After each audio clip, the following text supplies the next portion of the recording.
Bienvenue dans ma petite chambre d'étudiant. C'est là où j'ai passé 2 mois et demi de confinement, de longs vraiment moments. 2 mois et demi de confinement, seul, dans 18 mètres carrés. Et plus de 500 € de loyer à payer chaque mois, malgré tout. À un moment donné, on se retrouvait vraiment sans travail, on n'avait plus de revenus, donc c'était très difficile pour nous. C'était un moment anxiogène. Damsil a 31 ans.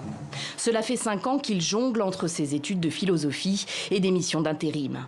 Il n'a pas le choix. Il ne reçoit pas de bourse, ni de la France, ni du Sénégal, son pays d'origine. Et passe donc beaucoup de temps à naviguer entre Paris et sa banlieue pour travailler quelques heures ici et là.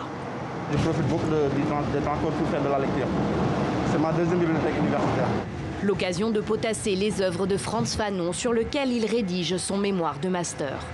Mais sa priorité en ce moment, c'est de multiplier les petits boulots pour renflouer les caisses, rembourser des dettes après des mois d'inactivité.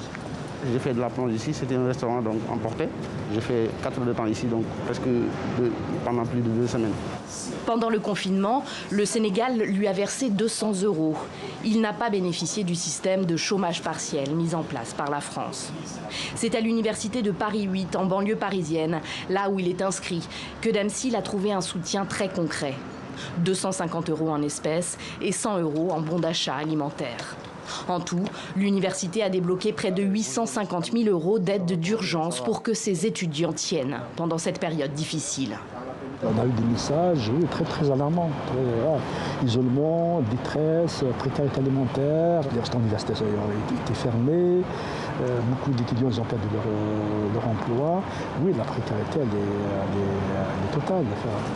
La vie reprend à l'université, avec pour Damsil une obligation, rattraper son retard et soutenir son mémoire de Master 2 avant décembre, où il lui faudra se réinscrire et payer de nouveau les frais universitaires.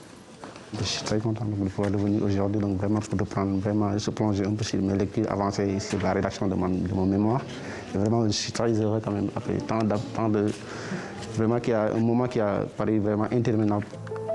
Damsil a du mal à envisager la suite.